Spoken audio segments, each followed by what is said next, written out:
bana pesa tango na marque système au baguerrier pesa tango bango ye bino mombo hebi déjà le batroté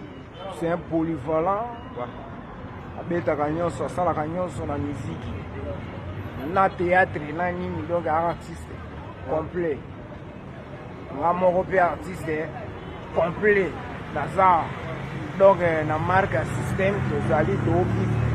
donc baguerrier bana pesa tango po basuda na bino bango Ibrahim ya Nzambe na nyonso makambo Ibrahim ya Nzambe na nyonso makambo yo yebi yonde Maman Charlotte et puis je vais na Londres Maman ya bane bele salabika moi Maman ya bane bele Maman nanga salabika moi maman salabika moi merci ma Charlotte merci ma Charlotte en tout cas nanga ne bela olobate mais nayebi ke yoza mama mama akobwaka mwana na ete wabuti na pasi wabuti na pasi ikwa bwaka eka bongo mais nayebi ke ba mama balaka na esprit wana te yoza mama ba jeune bébé nayebi ke osala mama Charlotte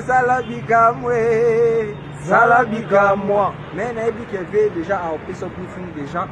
tina yo de ba salam na déjà ya journal de l'homme na ngai déjà na bike na bobosa na ote bana pesa tango bwaki bango te bwaka no antitata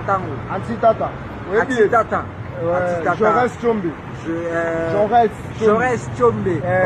boza bato boza déjà ba el wana bo Claude Mignon Bilele bosani ete pe poto Bilele na ngai oyebi ke biso pe toza kati lolwa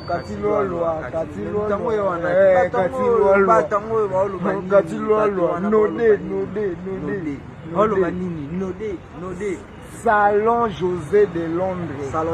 Londres bino mo boyebi savemi baguette na bino yeyo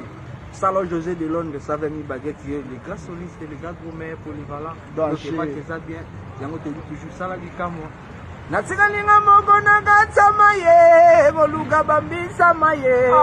nasavemi baguette mwana Kongo na lela Mama Charlotte sala